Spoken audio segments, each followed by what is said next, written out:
আসসালামু আলাইকুম। Welcome to back Jemi's cooking and beauty.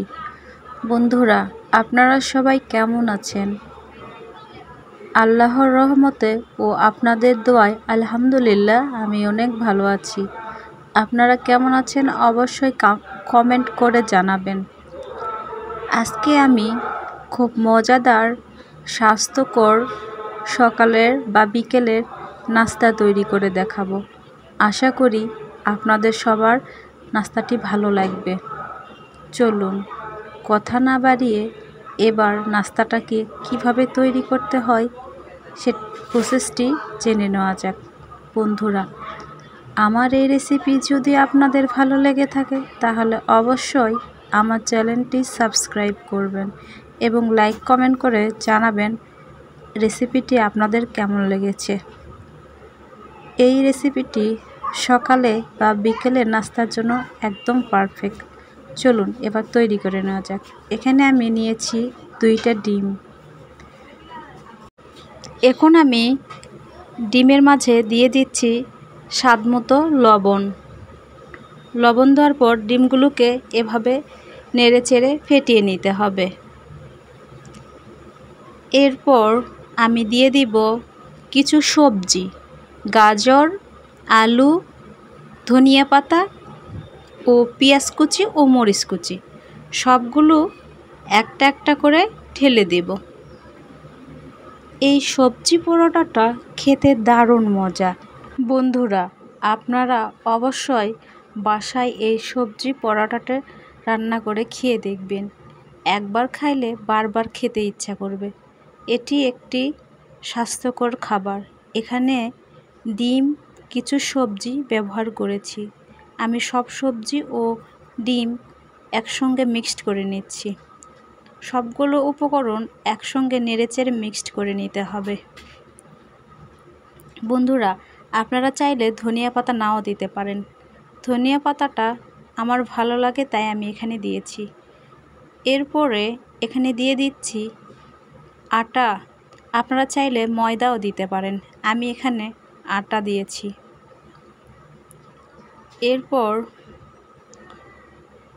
একটু একটু করে পানি দিয়ে মিক্সড করে নিতে হবে। এখন আমি দিয়ে দিব স্বাদ মতো মরিচের গুঁড়া, হলুদের গুঁড়া। এখানে আমি হাফ প্যাকেট নুডলস মশলা দিচ্ছি। এটি দিলে পরোটার ফ্লেভারটা অনেক ভালো আসে, খেতে খুব মজা লাগে। এরপর অল্প অল্প করে পানি দিয়ে সবগুলো উপকরণ একসঙ্গে মিক্সড করে নিচ্ছি। সুন্দর একটা ডো তৈরি করে নিতে হবে। বেলা ছাড়াই একদম চুলায় পারফেক্ট পরোটার রেসিপিটি আজকে আমি আপনাদের সামনে শেয়ার করতেছি। আশা করি যারা বেলতে পছন্দ করে না, একদম রেডিমেড পরোটা তৈরি করতে চায়, তাদের জন্য এটি একদম পারফেক্ট। এর মাঝে দিয়ে দিলাম সামান্য পরিমাণ আস্ত জিরা। এরপর চুলায় প্যান বসিয়ে দিয়েছি। এখন আমি অল্প করে পরোটার রুটি দিয়ে দিলাম। এভাবে দিয়ে নেড়ে চেড়ে সুন্দর করে গোল করে নিতে হবে। আমি এখানে তেল দেইনি, প্যানটা গরম করে নিয়ে গরম প্যানে দিয়েছি।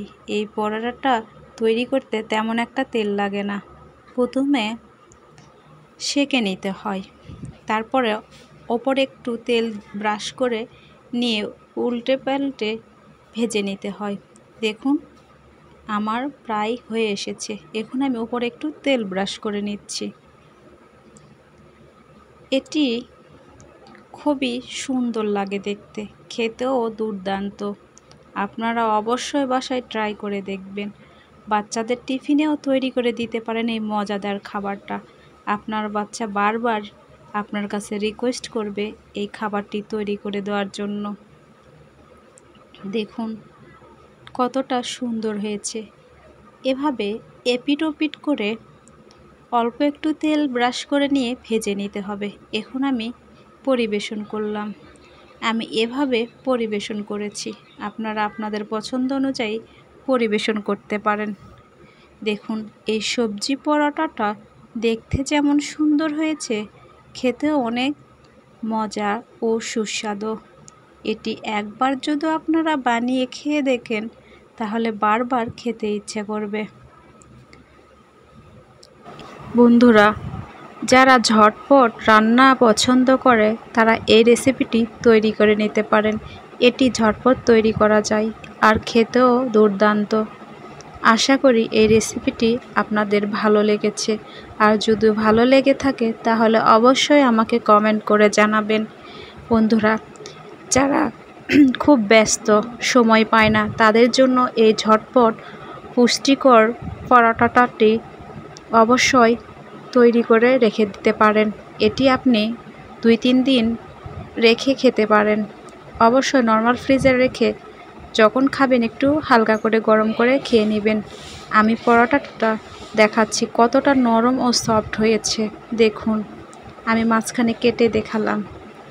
এই পরোটাটি একদম সফট ও নরম তুলতুলে হয়।